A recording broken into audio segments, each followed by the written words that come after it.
daawadyaal ku soo dhawaada warka habeenimo telefishinka qaranka Soomaaliya qodobada aad daawan doontaan waxaa kamid ah marwada madaxweynaha Jamhuuriyadda Federaalka Soomaaliya Zara Umar Xassan oo ay weeliso gudoomiye ku xigeenka golaha shacabka iyo mas'uuliyiin kale ayaa gargaar waxa ay gaarsiiyeen isbitaalka ciidanka xoogga Ra'iisul Wasaaraha Xukuumadda Federaalka Soomaaliya Xamse Cabdi Barre ayaa sheegay in dawladda iyo shacabka Soomaaliyeed ay iska kaashanayaan la dagaalanka argagixisada iyo sidii shabaab looga cirib tiri lahaa gudaha Soomaaliya. Ra'iisul Wasaare ku xigeenkuna waxa uu ka qayb galay munaasabad lagu xuseeyo maalinta cunnada adduunka iyo maalinta beeraha Soomaaliya. Baradka dibadda ayaad ku daawan doontaan tiradada oo ku dhintay dabka kacay Iran.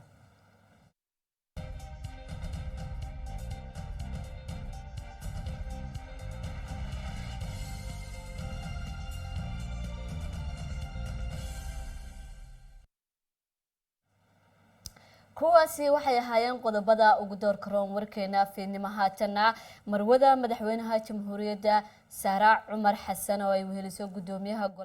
gudoomiye ku xigeenka golaha shacabka iyo mas'uuliyiin kale ayaa waxa ay gargaar gaarsiiyeen isbitaalka ciidanka xoogga dalka sida uu ku waramayo wariyaheena Shucayb Maxamed Cali.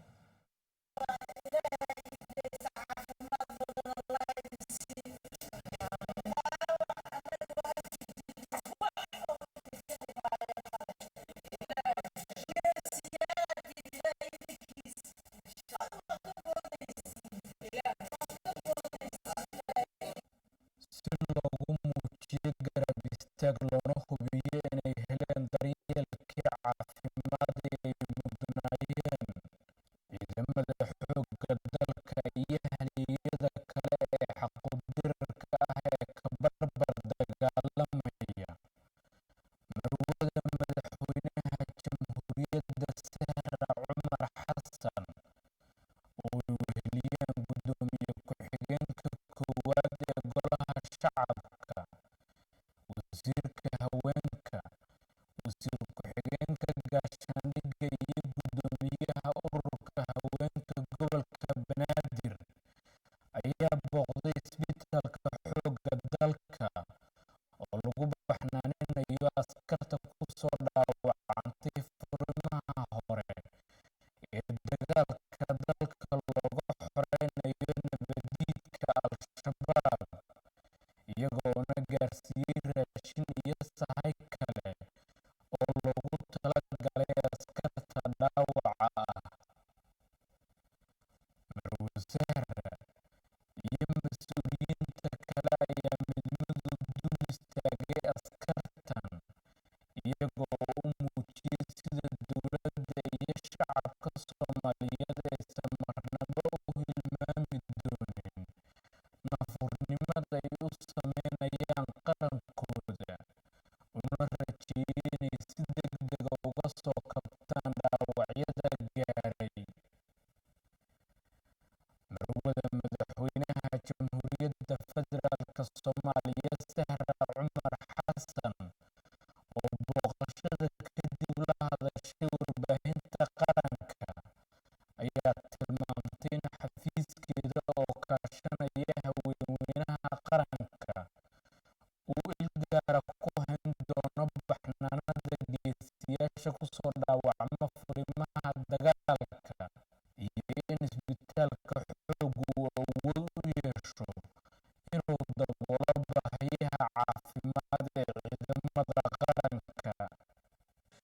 maxaan aad u mahadsantihiin waa idin garab taaganahay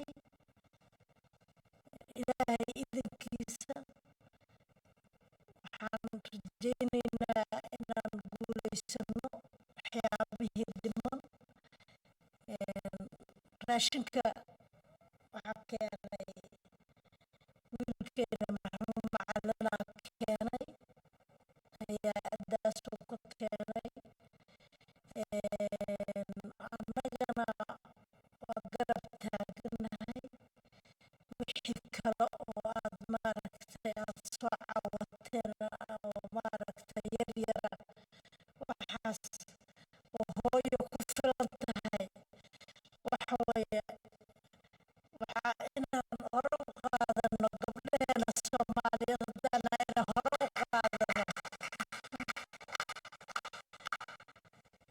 wixii naga jira maaragtay ragga iyo madaxda guud iyo gaar ahaanba wixii naga jiro ama wasiiradada ama maaragtay guddoomiyada ama maamo sahrade ama maamo kalale kullina maaragtay insha allah waxaasoo dhan waa isu keenaynaa.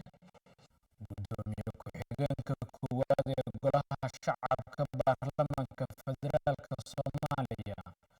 Marwo Sacdiye Yaasiin Xaaji ayaa sheegtay in dowladdu ay wadajir u daryeelayso ciidamada qaranka iyo ciidamada xaquudirirka shacabka is-abaabulay ah ee ka barbar dagaalamaya ciidanka xoogga dalka, iyadoona meesha ka saartay in la kala saaro halyeeyada ku soo dhaawacma iyaga oo dalkooda ka xoreynaya cadowga diida nabadda iyo horumarka dhulkeena. ciidamada way isku dhafan yihiin laakiin macawisley xaasaskoodii iyo ciyaaladoodii inaa ka warqabtaan inaysan noqon keliya in la dhaho ciidanka keliya oo bilaabay oo dagaalka bilaabay waa macawisley annaguna aanu xiranay dharkoodii oo marwada madaxweynaha ay nagu hogaaminaysay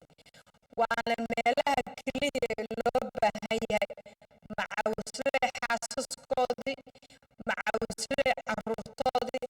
macawisley meesha ay ku dhaawacmaan ama ay maaragtay ay ka tageen in gadaal loo fiiriyo. Tallaabada marwada madaxweynaha iyo mas'uuliyiinta kale ee weheliya ayaa qayb ka ah qorshe ballaaran oo garab istaag loogu muujinayo geesiyaasha ku jira jihaadka dalka lagu xoreynayo. Shucayb Maxamed, warbaahinta qaranka, Villa Soomaaliya. ra-iisul wasaaraha xukuumadda federaalka Soomaaliya Xamse Cabdi Barre ayaa sheegay in dowladda Soomaaliya iyo shacabkeedu ay go'aansadeen sidii dalka looga cirib tiri lahaa kooxaha argagixisada ah ee Al-Shabaab iyadoo lagula dagaalamayo dhinac military mid dhaqaale iyo guud ahaan fikir. In Somalia, as many African countries, we discuss solutions and negotiate settlements for our problems under a tree. Sitting here today with my brothers and sisters from different parts of the continent under the town of foreign symbol of baobab tree assures me of the endurance of that spirit. As we mark 10th anniversary of the esteemed forum, I would like to congratulate and commend its organizers for staying true to that spirit and maintaining a significant platform that engenders frank discussions to explore African solutions to Africa's most pressing problems. Your Excellencies, we have seen in Somalia that says, "Regulations wa nabad," which translates to peace is the bed on which men can rest. Our continent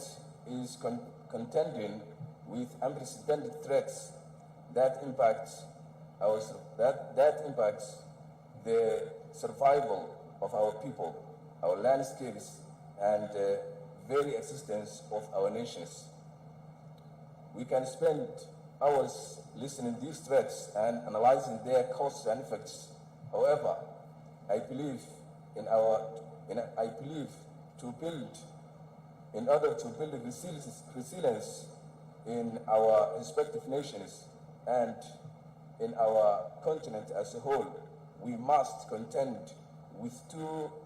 significant factors that could have the biggest impact in addressing any threat: connectivity and people. Ladies and gentlemen, In the one hand, an ever more connected world is bringing unconventional global challenges closer to our doorsteps, exposing our weaknesses and amplifying our fragilities. On the other hand, the lack of connectivity in our continent and in many cases within our nations as well is hindering our ability to pool our resource in and individual advantages to respond to challenges adequately and collectively. The absence of adequate infrastructure and the inability to access basic services and economic opportunities only leads to exclusion, fuel conflicts, and threatens peace and stability. And as the COVID-19 pandemic demonstrated, infrastructure connectivity can play a significant role in preventing emergencies from becoming endemic. Therefore, we must underscore the importance of the connectivity in realizing our aspiration for sustainable peace and security. Your Excellencies, ladies and gentlemen, here in our rich continent, the most significant asset we own is our people. Yet, climate change is posing existential risks to every living being, driving food insecurity, igniting dangerous conflicts, and causing mass displacement. Each day, our communities struggle to adapt to this extraordinary challenge. They are yet again faced with other threats such as terrorism, radicalization, and violent extremism. In our experience, the only way to withstand such a challenge is to involve the people who are, at the end of the day, the ones with the real power to bring about lasting and a fundamental change. In Somalia, for example, the failure of 4 consecutive rainy seasons has caused one of the most severe droughts in living memory. Its impact on the people, however, has been exacerbated by the deliberate inhuman acts of the terrorist group Al-Shabaab by isolating communities, cutting off main supply routes, burning wells, and destroying crops. Al-Shabaab have directly and deliberately contributed to the worsening of the dire humanitarian situation in my country. And when people had enough, they rose up to expel this cancer from their midst. Dulmidi, the rejection of any form of oppression, the name given to the current and ongoing offensive against Al-Shabaab and the similar terrorist groups in Somalia. It takes root in our new comprehensive strategy to liberate people, their territories, properties, and lands from grips of violent extremism. The core component of this strategy is our people. My brothers and sisters, our administration envisions a Somalia at peace, a Somalia at peace with itself and at peace with the rest of the world. And as we nurture cohesion within our societies through reconciliation and the political settlements, we also prioritize peace and security. Hence, as soon as we took office, we denounced the strategy of containment and announced a comprehensive offensive against terrorism in Somalia, taking the fight to them ideologically, financially, and operationally. To cleanse the minds of misguided people, we mobilized religious scholars to challenge the malicious misinterpretation of Islam. To curb their fundraising capacity, we directly targeted their extortion networks and infrastructure and implemented strict mitigation measures. And as we launch our operational campaign, local communities organized themselves at a grassroots level, took up arms, and with the help of our SNA force, liberated their towns and villages. We may have lost many heroes in this process, but in the past 3 months only, terrorists have been eradicated from an area covering 150 kilometers in central and southern Somalia, a significant victory worth celebrating. Dulmidid is at its earliest stage. However, its success so far can serve as a proof of concept for a model of promoting peace and security through the effective engagement, empowerment, and mobilizing of local communities. It would be great to see this model replicated everywhere. Innocent people are suffering at the hands of the ruthless gangs attributing misguided nations to religious ideologies in order to oppress and enslave communities. Our people are the key to attaining this peace, stability, and prosperity we aspire to. Our role as their leaders is to provide them with support and instill a positive shift in their mindsets that will encourage them to take constructive actions. In conclusion, please accept my sincere gratitude for the opportunity to share my thoughts in this unique platform. Thank you very much. رئيس الوزراء ku-xigeenka xukuumadda federaalka Soomaaliya ayaa ka qayb galay munaasabad lagu xuseeyay maalinta caalamiga ah ee cunnada iyo maalinta beeraleyda Soomaaliyeed oo ay soo qaban qaabisay wasaaradda beeraha iyo waraabka sida uu ku waramayo wariyaheena Xabiib Axmed Cali. رئيسul wasaare ku-xigeenka dalka mas'uuliyiinta wasaaradda beeraha iyo waraabka Soomaaliya xildhibaano taliye ku-xigeenka ciidanka booliska Soomaaliyeed safiirka Norway ee Soomaaliya wakiilka ka socday FAO iyo WFP aqoon-yahano qaybaha kala duwan ee beeraleyda ganacsato iyo bulshada rayidka ayaa ka qayb galay munaasabadan oo lagu xusayay maalinta caalamiga ah ee cunnada adduunka iyo maalinta beeraleyda Soomaaliyeed taas oo ay si weyn u soo qaban qaabisay wasaaradda beeraha iyo waraabka Soomaaliya.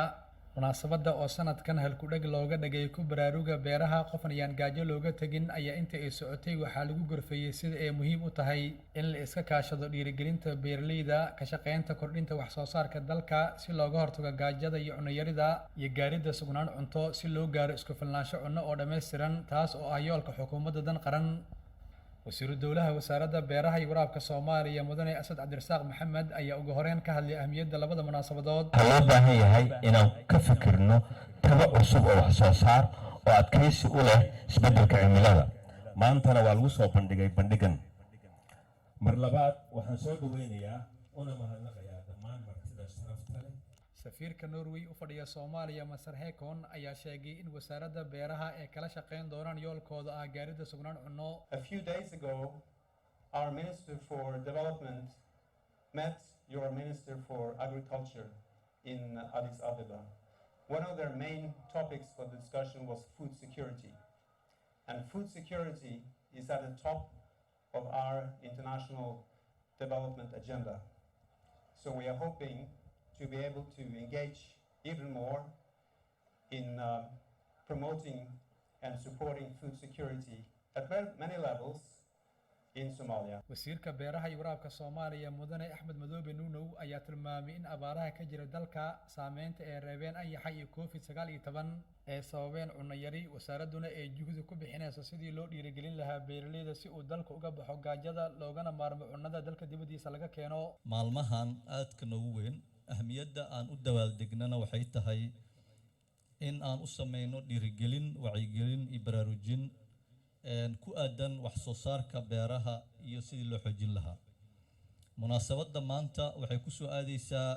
xilli aad u adag oo aan la tacaalayno abaaro baahsan kuwii ooga xumaa 40kii sano ee lasoo dhaafay taasoo ay sababtay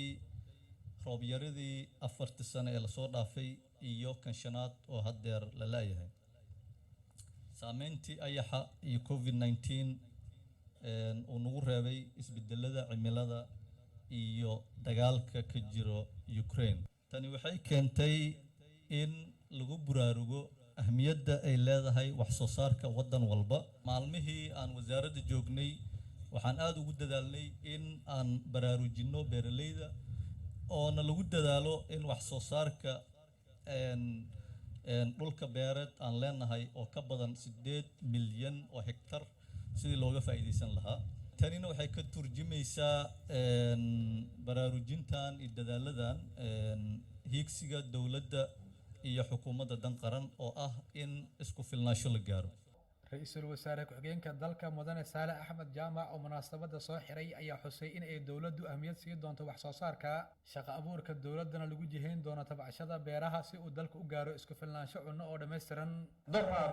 shirkalaanu ku jirnay oo aanu kaga jawaabayno sidii 7 milyan oo Soomaaliyeed oo halis ugu jiro cunto yari iyo abaar raagtay iyo 4 gu oo roobku u di'i waayay wax looga qaban lahaa marka halkan maanta inaan idinlana dabaaldego idinna baraarujiyo oo bal waxa ina sugaya intay leeyihiin aan isla meel dhigno baanu mawduuca maanta shirkan uu daaran yahay wuxuu hoos imanayaa qodobka la yiraahdo isku filnaansho dhaqaalo dhaqaalada intaad ka furan horto cuntada inaad ku filnaato weeye arrinta waxaa ka qorshaysan in wax weyn laga qabto horta number 1 biyaha haddii aan la qodin ceelashii oo la kaydin oo dhaanan la samayn beerna lama fali karo xoolana lama waraabin karo dadna ma noolan karaan ugu dambeyn mas'uuliyiinta ayaa mid u dul istaagay una dhiirigeliyay beeraley iyo ganacsato madasha ku soo bandhigay qaybaha kala duwan ee wax soo saarka beeraha Xabiib Axmed Cali warbaahinta qaranka Muqdisho wasiirka arrimaha dibadda xukuumadda federaalka ee Soomaaliya ayaa maanta magaalada Muqdisho ka furay bangiga siyaasadda qaran ee qurba joogta Soomaaliyeed sida uu ku waramayo wariyaheena Ayub si loo helo siyaasad taaba gasha oo qurba joogta Soomaaliyeed ay maanta wasaaradda arrimaha dibadda iyo iskaashiga caalamiga ah xukuumadda federaalka Soomaaliya waxa ay Muqdisho ku soo bandhigtay siyaasadda qaran ee qurba joogta Soomaaliyeed wasiirka wasaaradda arrimaha dibadda ay weheliyaan wasiir ku-xigeenka wasaaradda arrimaha dibadda iyo xogayaha joogtada ayaa goobjoog ahaa soo bandhigida siyaasaddan qaran oo ay soo diyaarisay waaxda jaaliyadaha ee wasaaradda arrimaha dibadda xukuumadda federaalka Soomaaliya wasiiro hore xildhibaano danjirayaal qurba joog iyo marti sharaf kale ayaa ka soo qayb galay bandhigan oo isagu inta badan looga hadlayay sidii qayb looga qaadan lahaa siyaasaddan qaran ee qurba joogta Soomaaliyeed agaasimaha waaxda jaaliyadaha ee wasaaradda arrimaha dibadda iyo iskaashiga caalamiga xukuumadda federaalka Soomaaliya Ibrahim Guure ayaa faahfaahin ka bixiyay marxaladaha ay soo martay siyaasaddan qaran ee qurba joogta Soomaaliyeed mudane wasiir waxyaabaha aan markaan xog ururiyay ama aan isu tagnay anagu tiimka anaga departmentka diasparaha aan soo ururnay waxaa ka mid ahaa talooyin badan baa nala siiyey sida Jordan iyo Lubnaan iyo talooyinkii na siiyeen waxay ahayd in dadka Soomaaliyeed ee diasparaha ee dalka dibaddiisa ku ganacsada oo aan joogin dalkii ay baasaboorka ka qaateen joogay dal kale intay dal baasaboorka qaateen dal kale tegay baasaboorka Soomaaliya ana haysta oo awood ku leh dalka ay joogaan ganacsi badanna ku leh in dowladda Soomaaliya intay tagto dalkaasi la hadasho la yiraahdo ha loogu ogolaado baasaboorkooda kale ee Soomaaliga ah in ay ku ganacsadaan wasiir ku-xigeenka wasaaradda arrimaha dibadda iyo xogayaha joogtada Isaaq Maxamuud Mursal iyo danjire Maxamed Cali Nuur ayaa dul istaagay ahmiyadda ay leedahay hirgelinta siyaasadda qaran ee qurba joogta Soomaaliyeed Soomaaliya waxay ka mid tahay dalalka inta dad tiro badan ka barakaceen ay la falgaleen wadamada caalamka intiisa kale oo runtiina muujiyay firfircooni muujiyay yadadiilo runtii aada u xoogan ayagoo kaalmo iyo gacan aada u buuran ka geystay badbaadinta dalka iyo dadka dalka jooga intaba marka ayadoo taas laga faa'iideysanayo wasaaradda fikirka ugu muhiimsan oo ay ka qabtay iyo guud ahaan dowladaba wuxuu ahaa in la helo xanaan ama hab fududeyn kara la isugu hayn kara in dadkii dibadaha aaday laga faa'iideysto aqoontooda laga faa'iideysto kartidooda kulli waan dareemaynaa waxaan filayaa dadka halkan isugu yimid kala barobar in ay yihiin diaspora dareenkana uu jiro qaybta ay ku leeyihiin dalkan ay ka qaateen ilaa muddo fog ka sokow xawaaladaha iyo remittanceska dalka loo soo dirayay in diaspora ay qayb weyn ka qaadatay dib u dhiska dalka gaar ahaan Kenya maaha xitaa dunida oo dhan diasporahooda maadaama marka taa muhiim ay dal walba dunida anaga naga horreeyay u ahayd ayaa waxay qasab noqotay dowladda xukuumadda Soomaaliya gaar ahaan wasaaradda arrimaha dibadda in ay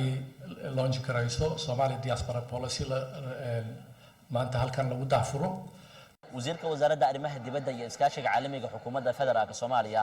mudane Abshir Umar Huruuse ayaa sheegay in muhiim ay tahay siyaasaddan qaran isla markaana wasaaraddu ay ka shaqaynayso sidii loo meel marin lahaa siyaasaddan qaran ee qurba joogta waxaana uu u mahadceliyay waxda jaaliyadaha oo soo diyaarisay siyaasaddan qaran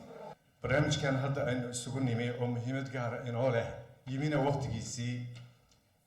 aad bay farxad noogu tahay ka wasaarad ahaan inaanu xiriiryo ka noqono maskaxda keliya ma lihin muxuu ahaayeen wanaagga iyo dadaalka laga filayo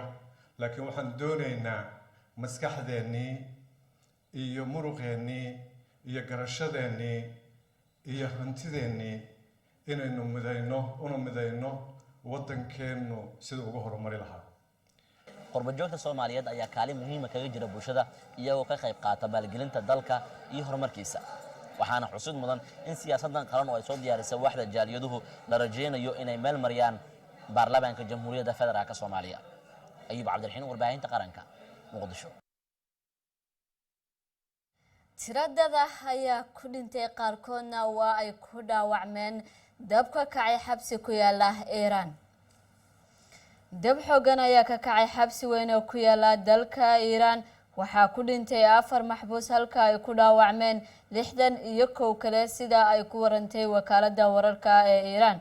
ila wareediyo ku sugan gudaha xabsiga caanka ah ee ku yaala ama lagu xiro maxaabiista siyaasadda ayaa BBC-da u sheegay in tirada dhimashadu ay inta ka badan karto muuqaalo ayaa lagu baahiyay internetka kuwaasi oo muujinaya qiiq iyo holac ka baxaya gudaha xabsiga